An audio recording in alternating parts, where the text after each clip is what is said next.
Feliz sábado con todos, hermanos. ¿Cómo están esta mañana?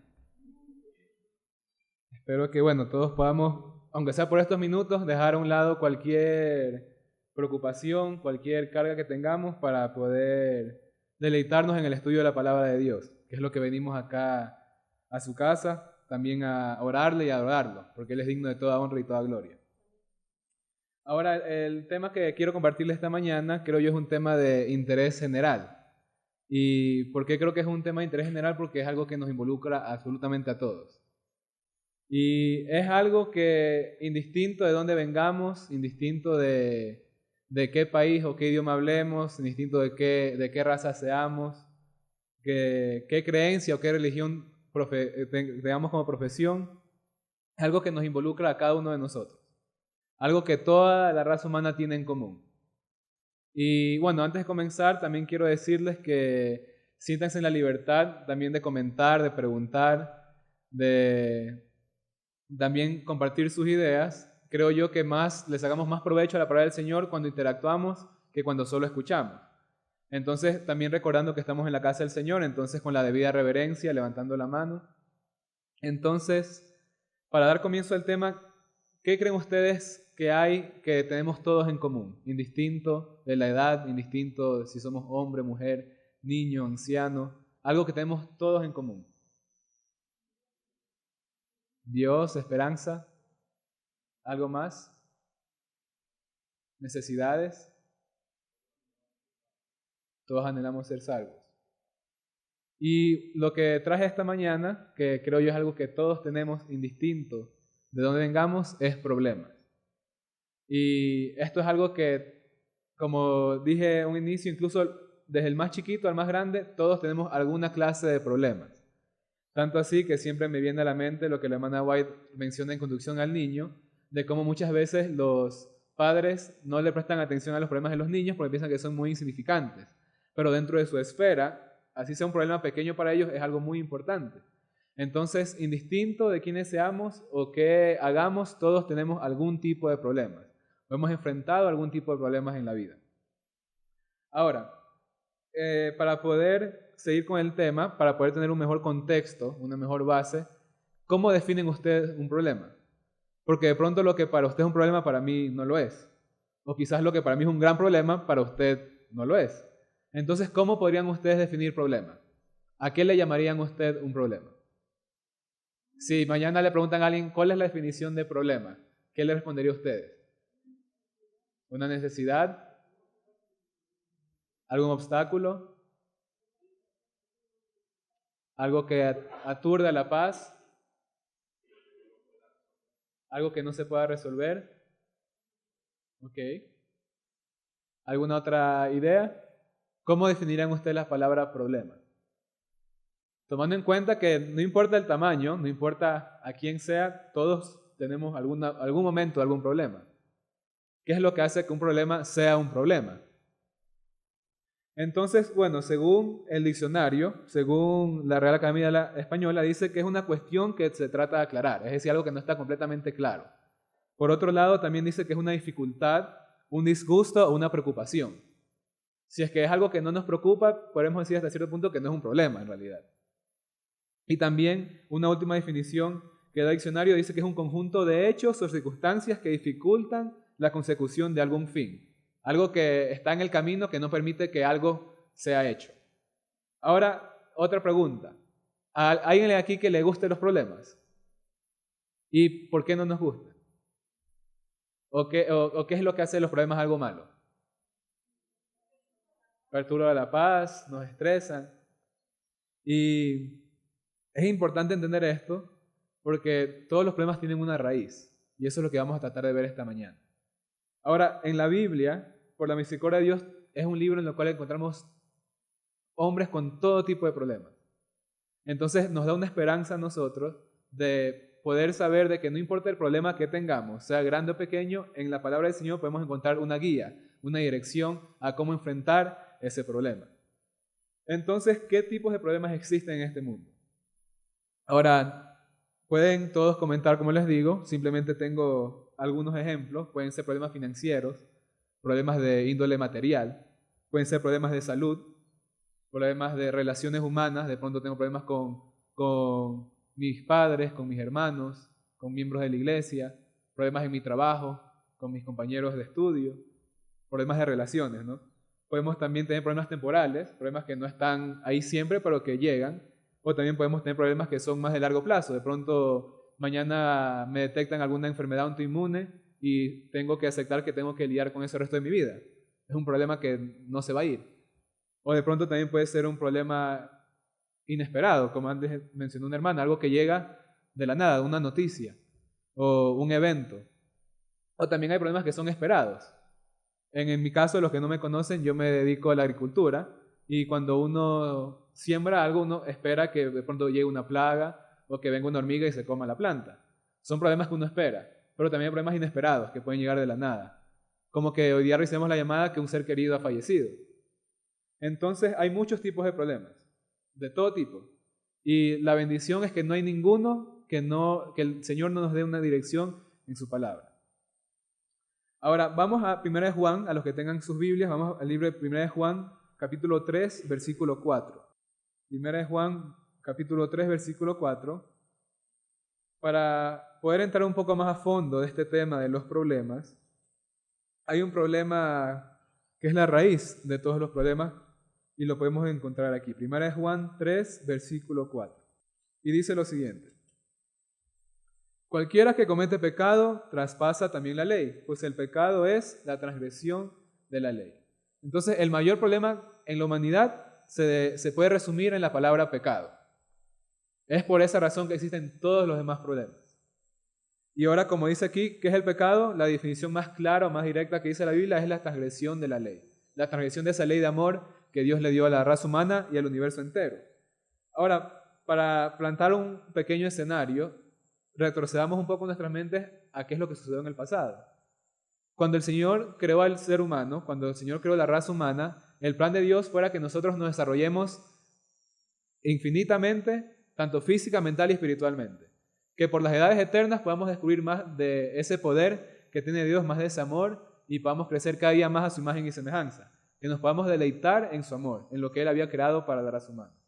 Sin embargo, todos conocemos que ese plan fue dañado. Ayer estudiamos, si no recuerdo mal, en la casa de un hermano, y se hablaba de cómo la hermana White dice que el Satanás tuvo éxito, porque pudo de una manera afectar ese plan que tenía Dios para la raza humana. Resulta que esta tierra le dio cabida al enemigo. Y como resultado de eso, vemos que ahora existe una pelea entre el bien y el mal, constante, desde el momento que nacemos. Pero el Señor, cuando le dio todas estas bendiciones a nuestros primeros padres, para que pudiesen llevar adelante el plan que Dios tenía con esta raza, tristemente, y por así decirlo, tristemente, el Señor también nos dio la libertad, nos dio libre albedrío, la libertad de poder escoger, de poder decidir. Y nuestros primeros padres hicieron una mala decisión o hicieron un mal uso de esa libertad. Después sabemos lo que sucedió y entró el pecado en este mundo.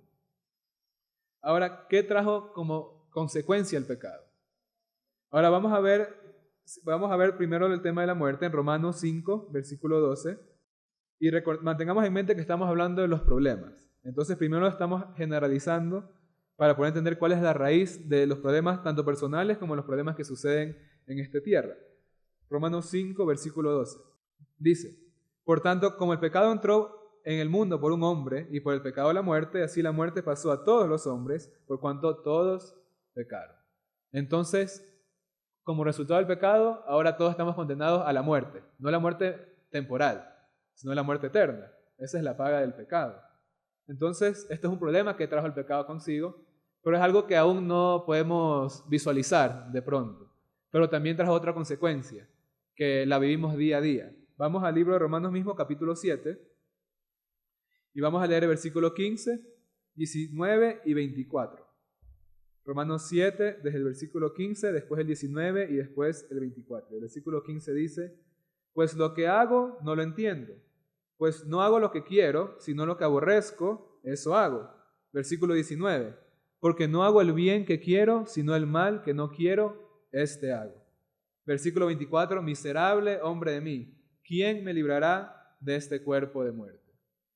Entonces, como otra consecuencia más del pecado, de pronto aún más terrible, podría decir, más que la muerte eterna, porque en un momento uno deja de existir, pues ya no, sabemos que ya no se siente, ya no se piensa, uno es como que nunca hubiese existido.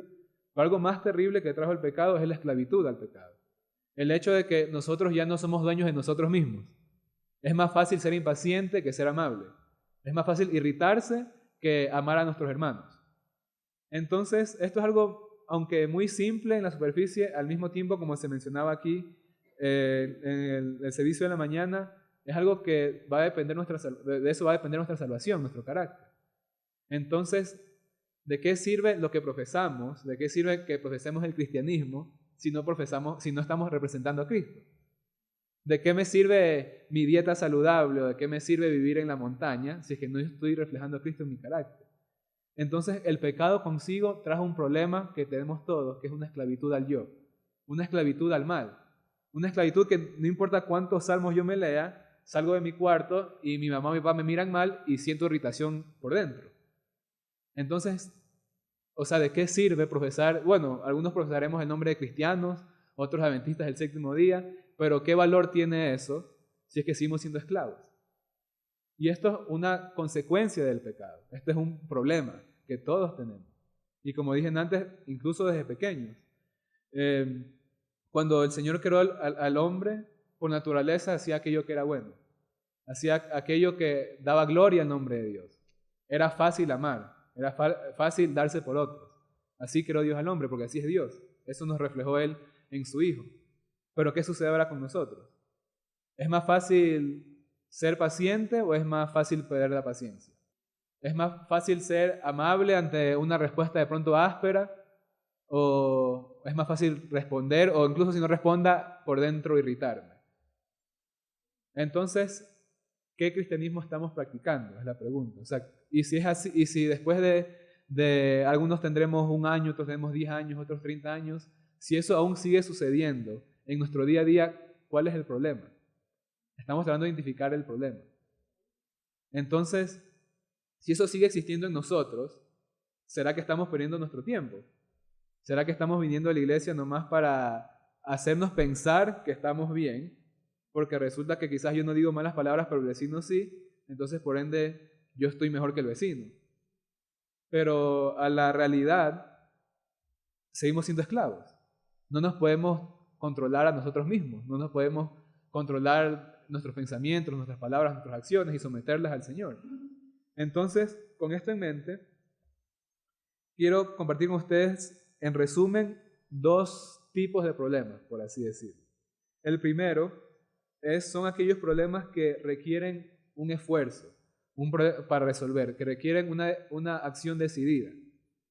Entonces vamos a ver un ejemplo de esto en la Biblia. Vimos en el principio que la Biblia tiene ejemplos para todo ello.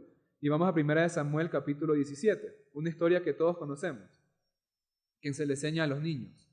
1 Samuel 17, y voy a leer del 34 al 37. Y antes de leer, quiero también enfatizar que no hay nada de lo que esté compartiendo aquí que ustedes no conozcan. No hay nada nuevo, como dice el sabio Salomón, bajo el sol. Entonces, tan solo la invitación es poder pedirle al Señor que nos ayude a entender las cosas que Él ya nos ha mostrado de antes. No hay nada que el Señor no nos haya mostrado, no hay nada que Él no haya dejado en su palabra. Pero si aún seguimos teniendo ese problema del pecado, ese problema de la esclavitud al yo, a la carne, al hombre, entonces quiere decir que hay un problema que tenemos que enfrentar. Ahora, en 1 Samuel capítulo 17 vemos la historia de David y Goliat. ¿Cuántos hemos escuchado de David y Goliat aquí? Todos. Muy bien. Entonces dice, desde el versículo 34, y David respondió a Saúl, tu siervo era pastor de las ovejas de su padre, y cuando venía un león o un oso y tomaba algún cordero del rebaño, yo salía tras él y lo hería, y lo libraba de su boca. y si se levantaba contra mí, yo lo tomaba por la quijada y lo hería y lo mataba. Tu siervo mató tanto al león como al oso, y este filisteo incircunciso será como uno de ellos, porque ha provocado al ejército del Dios viviente. Y añadió David, Jehová, que me ha librado de las garras del león, de las garras del oso, él también me librará de la mano de este filisteo. Y dijo Saúl a David, ve y Jehová sea contigo. Aquí vemos un personaje que todos conocemos y alguien que estaba acostumbrado a enfrentar problemas desde muy joven. Era pastor de ovejas y eso, como dice aquí, dice que él se enfrentaba tan solo de lo que podemos leer. Seguramente tenía otro tipo de desafíos. Dice que venía el león, venía el oso y tenía que cuidar las ovejas y por ende hacerle cara a esos problemas que se le presentaban. Ahora, muchas veces en la vida pensamos que somos más capaces por la experiencia. Y la experiencia definitivamente tiene un valor. Como dice el dicho, la experiencia no se puede comprar. Sin embargo, aún la experiencia no es suficiente al momento de enfrentar problemas. Muchas veces pensamos que porque yo ya he lidiado con cierta situación, entonces yo la puedo enfrentar solo, no necesito de nadie. Y aunque no lo digamos, eso mostramos con nuestra actitud, eso mostramos con nuestras acciones. Ahora vamos a ver qué sucede en el versículo 42 y 43. Y dice, y cuando el filisteo miró y vio a David, le tuvo en poco, porque era un joven y rubio y de hermoso parecer. Y dijo el filisteo a David, ¿soy yo perro para que vengas a mí con palos? Y maldijo a David por sus dioses. Y esto es lo que el enemigo hace con uno cuando uno tiene un problema, como antes alguien mencionaba, que uno piensa que humanamente no se puede resolver. Hacer ver como que no hay salida. Y nos sentimos mal, porque somos humanos. Tenemos sentimientos, tenemos emociones. Sin embargo, aquí vemos que David no puso su confianza al enfrentar a Goliat en lo que él había hecho antes. Su confianza estaba en que ese mismo Dios que lo había rescatado del oso, del león, es el mismo Dios que lo iba a rescatar de Goliat. Y ahora también es importante tener en mente el caso de los amigos de Daniel frente al rey Nabucodonosor. ¿Qué le dijeron a él cuando los pusieron entre adorar la imagen o el horno de fuego? Que le dijo, sepa tu rey que ni siquiera es algo que tenemos que conversarlo. Nosotros no nos vamos a inclinar ante la estatua, porque Dios nos puede salvar. Y ahí, aún si es que no nos salve, nosotros no nos vamos a inclinar ante tu estatua, porque su fidelidad estaba a Dios, su amor era a Dios. Entonces, este tipo de problemas, aquellos problemas que requieren un esfuerzo, que requieren una acción decidida de nuestra parte, no dejan a un lado que tenemos que reconocer a Dios en cada paso. Es muy fácil perder de vista a Dios. Recordemos lo que pasó con Pedro cuando Jesús le dijo que camine en el agua. Es muy fácil perderlo de vista cuando estamos avanzando. Y el enemigo es muy astuto. Ahora vamos a ver qué sucede en el versículo 45 y 47. Entonces dijo David al filisteo, tú vienes a mí con espada, lanza y escudo, mas yo vengo a ti en el nombre de Jehová de los ejércitos, el Dios de los escuadrones de Israel, que tú has provocado. Versículo 47, y sabrá toda la congregación que Jehová nos salva con espada y lanza, porque de Jehová es la batalla y él os entregará en nuestras manos. Hermanos, son lecciones bastante prácticas. El Evangelio de Cristo es algo que se aplica al día a día de nuestras vidas. Y porque muchas veces como humanos tenemos la tendencia de complicarlo todo, cuando suceden circunstancias en nuestras vidas que nos ponen en problemas similares, peores o menores, nos olvidamos de esto.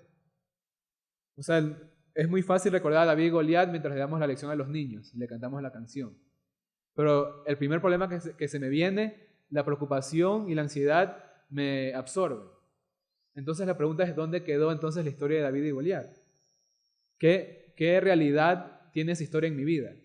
¿O es tan solo un cuento? Y para muchos de nosotros, la Biblia se vuelve eso. La Biblia se vuelve un libro de cuentos con buenas enseñanzas.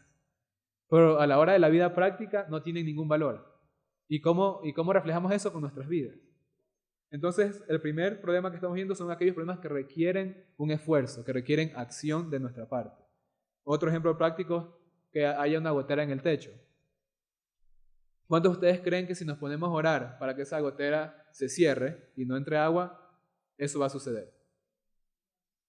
Ahora la pregunta es ¿por qué? ¿Acaso Dios no la puede cerrar? Si Dios ha hecho el universo entero, ¿Dios no va a poder cerrar una gotera en un techo? Entonces, creo que está clara la idea, ¿no? La idea es que los problemas requieren nuestra parte encararlos. No no buscarlos, pero cuando vienen, encararlos.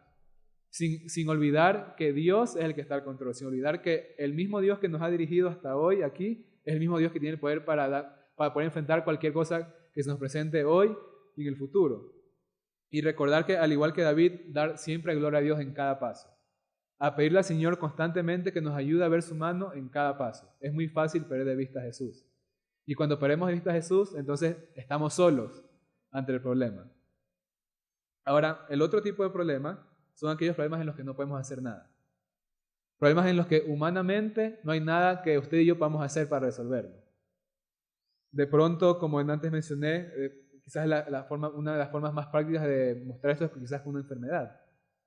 De pronto yo me estoy cuidando, practico los 8 remedios naturales, tengo una dieta ejemplar, un estilo de vida ejemplar, pero me da un cáncer. Y no importa cuántas veces ayune y ore, no se me va el cáncer. Pregunta, ¿de quién es la culpa? ¿Es mía? ¿La culpa es de Dios? ¿Acaso Dios es injusto? ¿O acaso no predicamos de un Dios de amor? ¿Por qué suceden esto? Son problemas. Ahora vamos al libro de Éxodo y nuevamente estamos hablando de los problemas en los cuales nosotros como humanos no podemos hacer nada. Vamos al libro de Éxodo, capítulo 14, y nuevamente otra historia muy conocida. Quiero traer historias que todos conocemos, como digo, hasta los niños, para entender que la palabra de Dios tiene poder, pero solo tiene poder cuando nosotros permitimos que esa palabra tenga poder en nuestras vidas. Éxodo 14, versículos 13 y 14.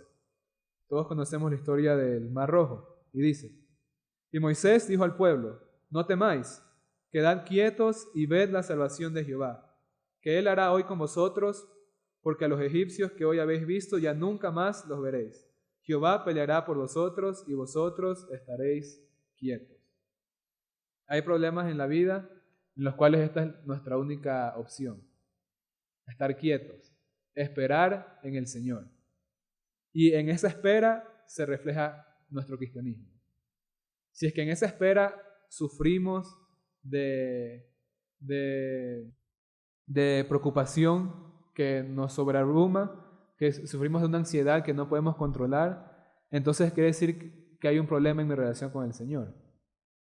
Como dice aquí, no quiere decir que el examen no puede llegar, no quiere decir que los problemas no van a llegar, van a llegar.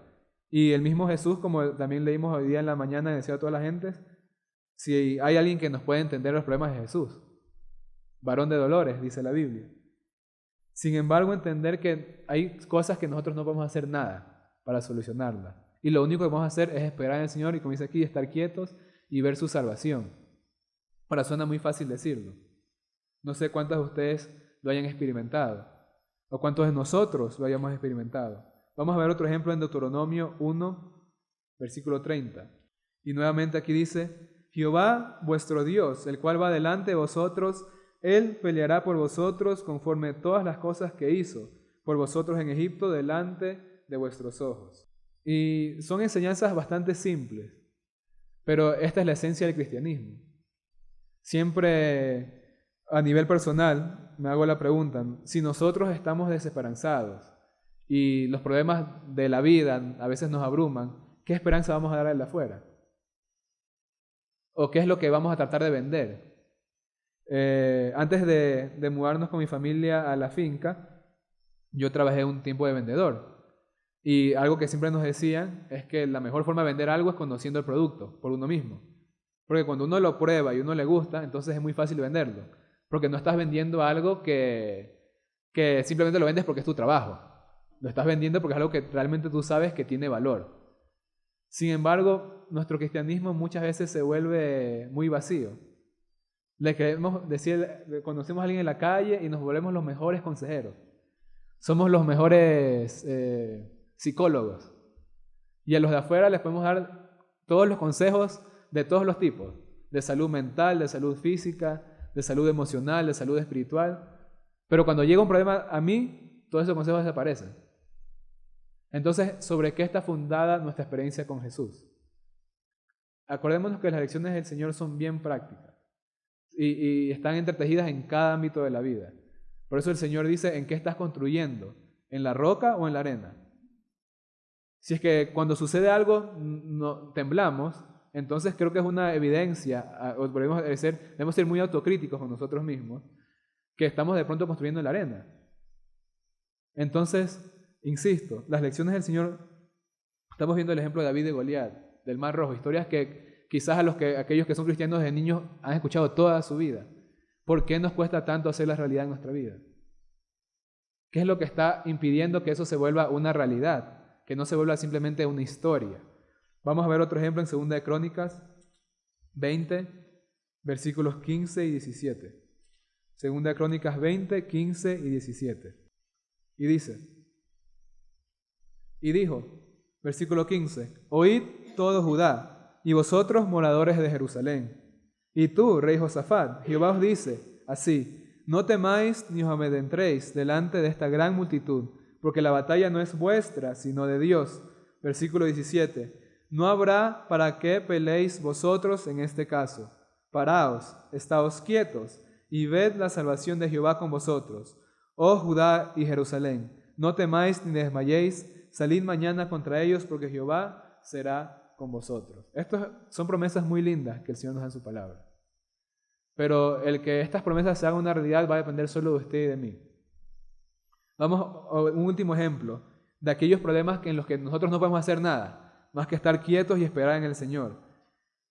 Ese proceso de la espera es el más difícil. Ese proceso de la espera es en el cual la fe se ve más forjada. Ahora vamos a ver 2 Crónicas capítulo 32, versículos 7 y 8. 2 Crónicas capítulo 32, versículos 7 y 8. Y el Señor dice, esforzaos y sed valientes, no temáis, ni tengáis miedo del rey de Asiria, ni de toda su multitud que con él viene, porque más hay con vosotros que con él. Con él está el brazo de carne, mas con nosotros está Jehová nuestro Dios, para ayudarnos y pelear nuestras batallas. Y el pueblo tuvo confianza en las palabras de Ezequías, rey de Judá. Aquí el Señor nos muestra nuestra constante necesidad de confiar en Él, no cuando viene un problema, sino día a día, de reconocerlo en cada momento, desde que nos levantamos, mientras salimos a nuestras actividades, al acostarnos, mantenerlo siempre presente a Él. Mantenerlo presente que Él es el que pelea nuestras batallas. Porque al fin y al cabo, ¿Jesús hizo su parte o no? Jesús vino a sufrir, antes hablamos de un Salvador personal. Él vino a sufrir aún si es que yo hubiese sido el único que hubiese escogido a Jesús como Salvador. Igual lo hizo. Y ahora, ¿qué rol o qué estamos haciendo nosotros? Ahora, todos sabemos, y como cantamos en la mañana, la segunda venida de Cristo, que Jesús viene muy pronto. Ahora, todo esto puede ser una teoría o una realidad. Puede convertirse en una enseñanza más de otra iglesia, como las miles de iglesias que hay, como las miles de religiones que hay, o puede ser algo que realmente esté moldeando y transformando nuestra vida. Vamos a Juan, capítulo 10, y antes de leer, el Señor dice en su palabra que no sabemos ni la hora ni el día de su venida. Sin embargo, el Señor nos ha dado, y a nosotros como pueblo adventista aún más, una luz para poder entender qué tan cerca estamos de aquel día. Ahora, también es verdad que uno no puede decir si falta un año, si faltan 5, si faltan 10. Eso solo le compete al Señor decidir. Pero no podemos ser ciegos a lo que sucede a nuestro alrededor. Y tenemos que pedir al Señor que día a día nos quite esa ceguera para poder entender realmente los tiempos que vivimos. Ahora, en Juan capítulo 10, versículo 10, primera parte, dice, el ladrón no viene sino para hurtar y matar y destruir. Tengamos en mente que mientras estemos en esta tierra hay un enemigo que quiere quitarnos la salvación. Y tanto así que si él pudiese quitarnos la vida hoy, porque sabe que si hoy tenemos nuestro último suspiro, no vamos a ser salvos, él lo haría. Es solo por la misericordia del Señor que estamos aquí sentados. Es solo por su amor. Pero nosotros no pensamos en eso. Nosotros, nos dejamos llevar por lo visual, por lo que podemos ver. Y por eso nuestra religión se vuelve tan falsa. Y, insisto, somos los mejores consejeros para los afuera. Y nos sentimos orgullosos porque algunos piensan que de pronto estudié psicología o que soy pastor o que soy tengo algún cargo importante por los buenos consejos que le doy. Pero ¿cómo es mi vida práctica? ¿Cómo es mi vida en el día a día? ¿Cómo es el trato entre los esposos y las esposas? ¿Está el esposo tratando a la esposa como enseña la Biblia? Como ese vaso frágil que debe tratarlo con cariño, con ternura y cuidar como un precioso tesoro. ¿Cómo es el trato de las esposas con los esposos? ¿Es un trato de reverencia y de amor como el Señor manda? ¿O seguimos perdiendo la paciencia y, bueno, así soy yo? ¿Cómo es el trato de los hijos hacia los padres? ¿Es de honra? ¿Es de respeto? ¿Es de amor? ¿Cómo es el trato de los padres hacia los hijos? Todo eso refleja nuestro cristianismo. No la obra que yo haga afuera. No la cantidad de campañas que yo pueda hacer o de gente enferma que yo pueda visitar o de pobres que yo pueda vestir. Eso debería ser tan solo el resultado, el fruto de mi religión en la casa. Ahora, en Juan 10, segunda parte dice, yo he venido para que tengan vida, para que la tengan en abundancia. Y esto el Señor nos está ofreciendo hoy. El Señor hoy nos invita a que no importa con cuántos problemas estamos lidiando en la vida, el mayor problema con el que estamos lidiando es el pecado. Y esa es la raíz de todo lo demás. Y porque aún existe el pecado en nosotros, es por eso que aún existe el temor, que aún existe la duda, que aún existe el miedo. Dice la Biblia que el perfecto amor echa fuera todo el temor. Y la Biblia también enseña que el cumplimiento del amor es la ley de Dios, es guardar esa ley. Y leímos también que el pecado es la transgresión de esa ley. Entonces, al existir eso en nosotros es porque el pecado aún está luchando dentro nuestro, de permanecer ahí. Vamos a Juan, capítulo 16, versículo 33. Recordemos que hablamos de dos tipos de problemas. Aquellos que requieren una acción decidida de nuestra parte y aquellos que tan solo toca esperar en el Señor. Y nuevamente quiero enfatizar esto de que esto es algo práctico, algo que vemos en el día a día. De pronto tengo problemas con un compañero de trabajo y resulta que lo único que yo hago es orar por él. Pero ¿qué esfuerzo humano estoy haciendo para tratar de restablecer mi relación con él? O tan solo digo, bueno, Señor, voy a orar. ¿Qué nos manda la palabra del Señor? Hasta donde sea posible tener paz con todos. Ahora, si la persona ya no quiere estar en paz con uno, entonces toca esperar en el Señor y estar quietos, como Él dice. Y aguantar lo que haya que aguantar. Ahora, asimismo, de pronto estoy teniendo algún problema financiero. Yo le puedo ayunar y orar al Señor todos los días, pero ¿qué estoy tratando de hacer para tratar de salir adelante? De conseguir un trabajo, de hacer algo por mí mismo. Aun si es que no es suficiente, el Señor se va a encargar. Pero nosotros debemos hacer nuestra parte. Y así con todos los problemas en la vida. Lo mismo en las cosas espirituales. No le puedo pedir al Señor solo por fe, si es que no estoy tomándome el tiempo verdadero para poder tener una comunión con Él. Esas oraciones no van a tener ningún tipo de respuesta, porque no están acompañadas con acción. Sabemos que la Biblia dice que la fe sin obras es muerta. ¿Y qué puede hacer usted con un muerto? Nada. Y muchos de nosotros estamos muertos. Y insisto, el reflejo de eso es nuestra vida diaria. Todo lo demás no tiene valor sino nuestra vida diaria. Si el Señor hoy decide que sea nuestro último día, ¿cómo ha sido nuestra experiencia religiosa hasta hoy? Hemos crecido en el amor de Cristo, ha sido transformado nuestro carácter día a día, porque acordemos que la santificación es una obra de toda la vida. O seguimos siendo la misma persona, simplemente ahora como distinto, me he visto distinto, pero sigo siendo yo. El Señor no quiere una versión mejorada. Él quiere una nueva persona, una nueva creación. Sí que la hermana White lo enfatiza. El Señor, la santificación no es una versión mejorada de mí. Es un nuevo hombre. Porque vemos que a raíz que el pecado entró a esta tierra, todos nos volvimos esclavos del pecado. Entonces no es que nos volvemos menos esclavos del pecado. Resulta que ahora aquello que me encanta hacer, que le ofende a Dios, ahora me resulta repulsivo. Pero eso es la hora de todos los días. Vamos a Juan 17, versículo 3. Y dice, y esta es la vida eterna, que te conozcan a ti, el único Dios verdadero, y a Jesucristo, quien tú has enviado. El Señor aquí en este versículo resume la vida eterna en conocerlo a Él. La pregunta es, ¿cuántos conocemos a Jesús? ¿O cuántos tan solo sabemos de? ¿La Biblia acaso no dice que el diablo también cree y tiembla? Fuera bueno que aunque sea nosotros también tembláramos como lo hace el enemigo. Porque resulta que el enemigo, al conocer que Dios es real, él tiembla ante su presencia.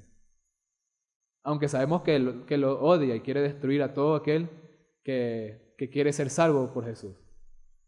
Pero nuestra vida religiosa, nuestro cristianismo es tan liviano, es tan superficial, que si ahora no podemos enfrentar los problemas menores, por llamarlo de una manera, ¿cómo podemos enfrentar los problemas cuando, como Daniel y sus amigos, estaba su vida en riesgo?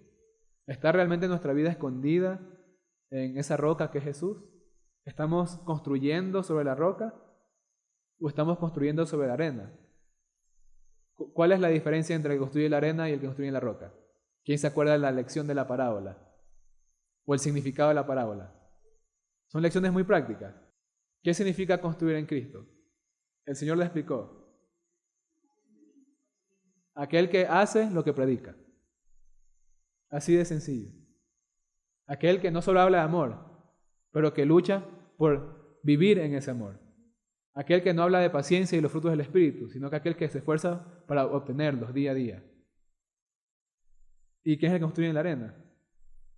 ¿Es acaso el que no tiene la Biblia, el que no tiene la verdad presente en su mano? No. El que la tiene, pero que no la practica.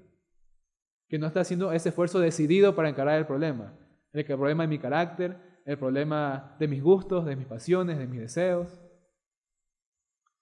Y antes de leer una pequeña cita del Camino a Cristo, tenemos que recordar que, al igual que nuestros primeros padres, desde que entró el pecado en este mundo, tenemos una constante lucha entre el bien y el mal en nuestras cabezas. Dos poderes que están luchando por gobernar nuestro corazón y nuestra mente, y gobernarnos completamente, nuestras emociones, nuestros sentimientos, todo. Y algo bonito que leía en la historia de la redención, cuando hablaba de Adán y Eva, cuando el Señor los puso en el huerto del Edén, Él les explicó todos los peligros de poder encararse con el enemigo. Ellos estaban completamente percibidos de que había un engañador que podía presentárseles. Sin embargo, tristemente, ellos prefirieron prestar atención a una serpiente que no les había dado nada a ellos, a una criatura más, a prestarle oído a Dios que les había dado todo el universo para su felicidad. El Señor hace lo mismo hoy con nosotros. Él nos está ofreciendo la vida eterna. Nos está ofreciendo el universo entero si aceptamos la muerte de Jesús. Pero nosotros preferimos prestarle oído a esa serpiente aún. Resulta que yo sé lo que antes leímos, que a veces uno sabe lo que está bien, pero uno no lo hace. O uno por naturaleza hace aquello que es malo y que uno no quiere hacer. Pero ¿qué sacrificio realmente estamos haciendo por someternos al Señor? Por rendirnos ante Él. ¿Cuál fue la predicación de Juan el Bautista?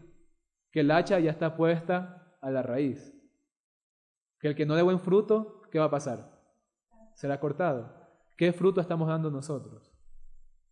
¿Hasta cuándo el Señor estará luchando con nosotros para que demos fruto? Eso es algo que solo le compete al Señor decir. Nadie es juez de su hermano, pero sí somos guardas de nuestros hermanos. Entonces tenemos que ayudarnos. Y el llamado es para mí primero, de arrepentirnos diariamente. Dice el hermano White que tenemos que ser convertidos todos los días. La conversión no es algo del momento que yo me bauticé. La conversión es algo de todas las mañanas apenas abra mis ojos.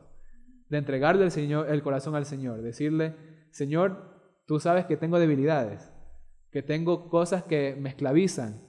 Y ya lo mismo lo vamos a leer en una cita del Camino a Cristo. De que somos esclavos del maligno. Y solo el Señor nos puede romper esas cadenas que nos atan. Ahora, y antes de concluir, les quiero meter una pequeña cita. Es en el Camino a Cristo, capítulo 5. El título se llama La Consagración. Y antes de compartir este pequeño párrafo, también quiero decirles a aquellos que de pronto no tengan el librito y que quizás ahorita no tengan a la disponibilidad del libro, con todo gusto pueden, después del culto, pedírmelo y yo les obsequio un libro. ¿Por qué? Porque quiero dejarles como tarea, como deber, antes de que comience esta nueva semana, que lean este capítulo, porque es un capítulo muy cortito, pero que es muy profundo. Y que si lo estudiamos con oración, yo creo que el Señor nos puede enseñar cosas que nos van a ayudar a nuestro crecimiento espiritual. Nuevamente basado en el capítulo 5, que se llama la consagración. Y el capítulo son dos hojitas. Entonces, incluso pensando en aquellos que de pronto no les gusta leer, les dejo esa tarea. Y para que no tengan excusas, si no tienen el libro, después del culto pueden decirme con toda confianza. Y aquí la promesa de Dios dice el libro, vamos a Jeremías 29:13, el versículo que leímos al inicio. Jeremías 29:13. Y dice, la promesa de Dios es, me buscaréis y me hallaréis cuando me buscaréis de todo vuestro corazón. Y dice más adelante, debemos dar a Dios todo el corazón. O, de otra manera, el cambio que se ha de efectuar en nosotros y por el cual hemos de ser transformados conforme a su semejanza, jamás se realizará. Entonces, en otras palabras, si no lo estamos entregando todos, estamos engañados. Si no estamos entregando todos, dice, jamás se va a realizar ese cambio en nuestras vidas. Solo cada uno de nosotros sabemos y el Espíritu de Dios habla a nuestra mente si estamos entregando todo o no, o qué estamos reteniendo. Insisto, puede ser algo visible, puede ser algo que no se puede ver, puede ser algo del carácter, puede ser algo material, puede ser algo físico. Solo el Señor sabe y cada uno de nosotros. Dice, por naturaleza estamos enemistados con Dios. ¿Cuántos aquí nos hemos peleado con alguien alguna vez? Al punto de que no le queremos hablar ni lo queremos ver ni por foto. Bueno, por lo menos a mí sí me ha pasado que quizás no al punto de que lo quiero ver muerto, pero sí que no quiero escuchar de esa persona. Y dice aquí que estamos por naturaleza enemistados con Dios. No que simplemente pensamos diferente, que somos enemigos de Dios. ¿Qué quiere decir esto? Que si la historia se repetiría, si Jesús tuviese que volver otra vez a esta tierra, o poniéndolo al revés, si nosotros retrocediéramos en una máquina del tiempo, a los tiempos de Jesús, fuese muy probable que nosotros fuésemos parte del grupo que grite crucifícale, no del grupo que lo siguió hasta el final. Y esa es la realidad. Dice aquí, por naturaleza estamos enemistados con Dios. El Espíritu Santo describe nuestra condición en palabras como estas, basado en Efesios 2:1, muertos en las transgresiones y los pecados.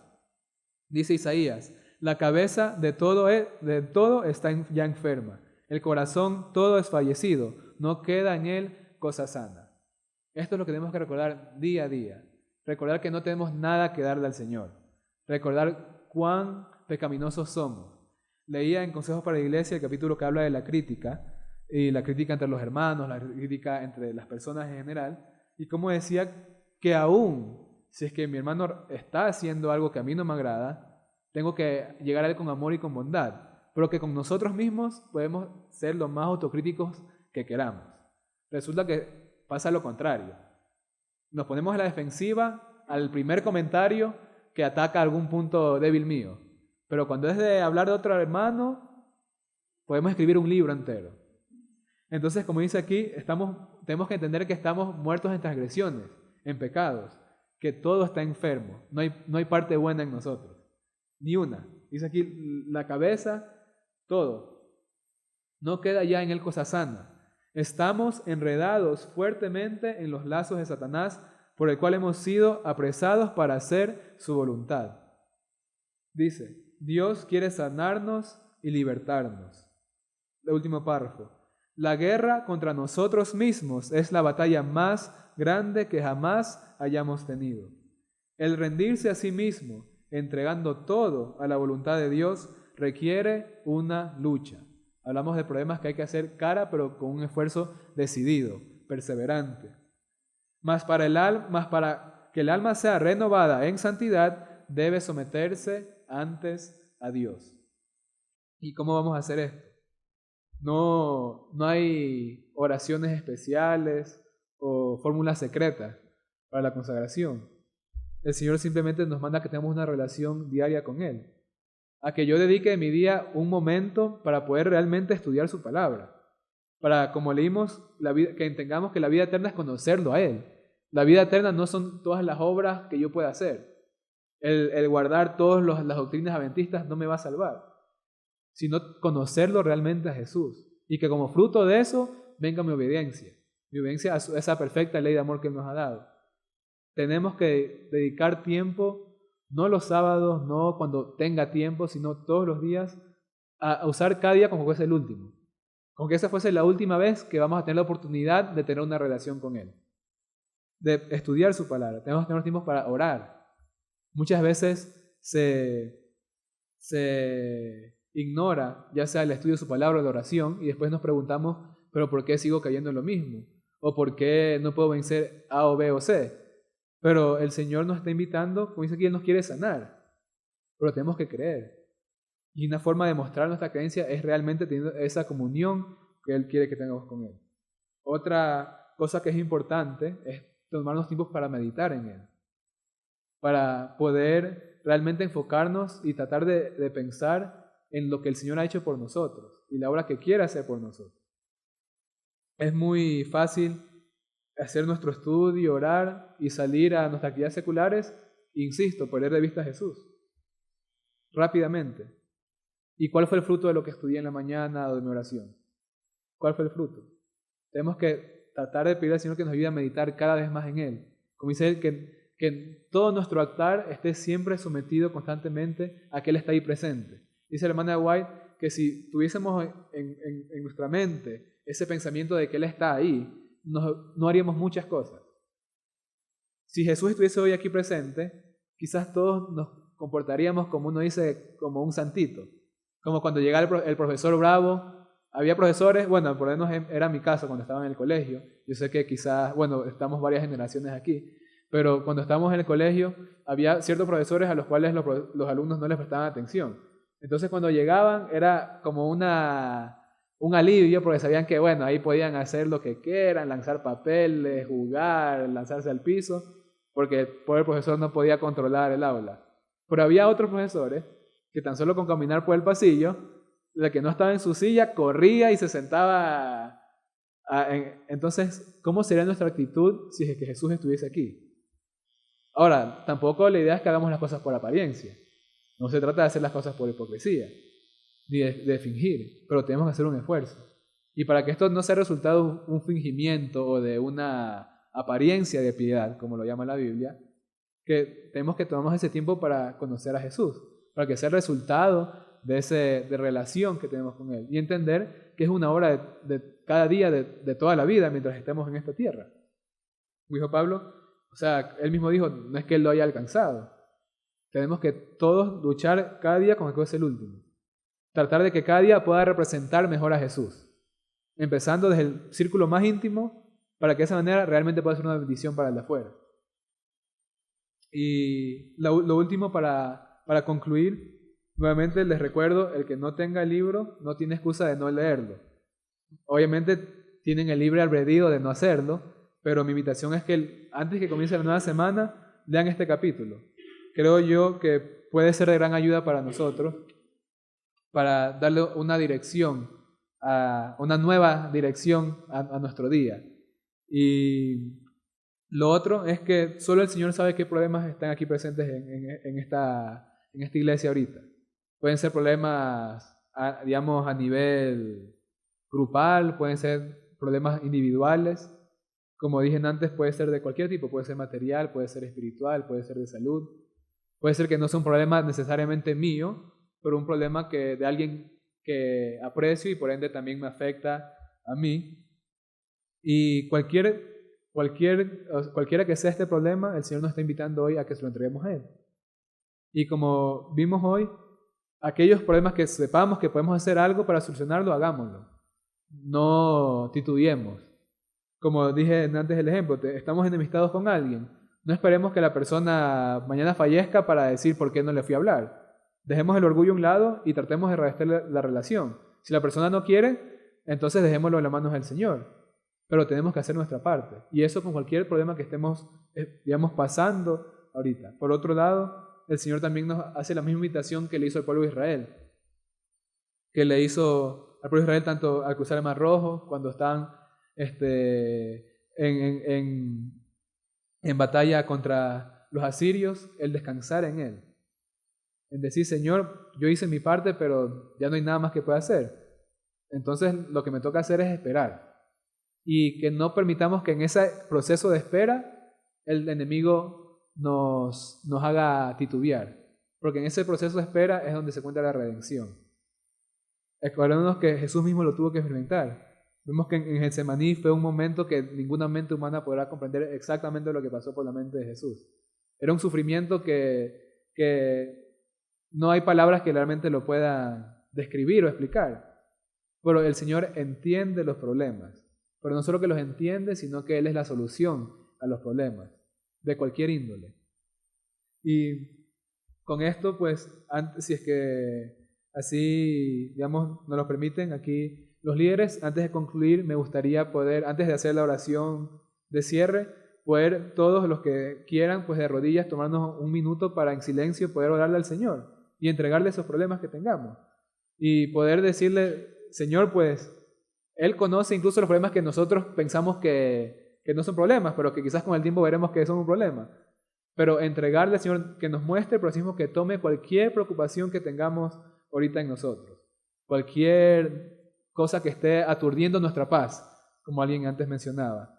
Y los que quieran, pues podemos arrodillarnos, tomarnos ese minuto en silencio, en reverencia, poder orarle al Señor desde lo profundo de nuestro corazón y después terminaremos con una oración. Oremos. Padre amado que mora en los cielos, Señor, en este momento nuevamente venimos delante de su presencia, Señor, reconociendo que somos pecadores, que no hay nada que podamos dar. Sin embargo, como estudiamos, Señor, usted está dispuesto a abrir todas las puertas del cielo para ayudarnos a alcanzar esa salvación que nos ha dado como un regalo y asimismo poder compartir esa salvación con otros. Le suplicamos, Padre, que nos ayude por fe poder entregarlo todo a usted, que nos muestre a cada uno aquellas cosas que están impidiendo que podamos tener una relación más estrecha con usted, y le pedimos que en esta nueva semana que en horas ha de comenzar, vamos a tener una experiencia diferente, que podamos cada día crecer a su imagen y su semejanza en el conocimiento de su Hijo, y que sea su justicia la que nos cubra. Señor, no merecemos nada, pero lo pedimos con seguridad, sabiendo que en la justicia de Jesús, todo, Señor, lo que pidamos en su nombre, usted nos los da. Y de la misma manera quiero pedir de manera especial por esta iglesia, por los líderes, por cada miembro, por cada familia representada, por cada visita. Señor, solo usted conoce cada carga que hay en cada corazón, en cada mente. Solo usted conoce las cosas que aturden nuestra paz. Y no hay cosa, por más mínima que sea, que pase desapercibida por usted. Ponemos nuestras vidas en sus brazos de amor, bajo su dirección, y le pedimos que nos muestre su gloria y que pueda tomar nuestras mentes, nuestras almas, nuestros cuerpos y todo, para que pueda reflejar su gloria ante el mundo. Se lo pedimos sin merecerlo nada, en el nombre de Cristo Jesús. Amén.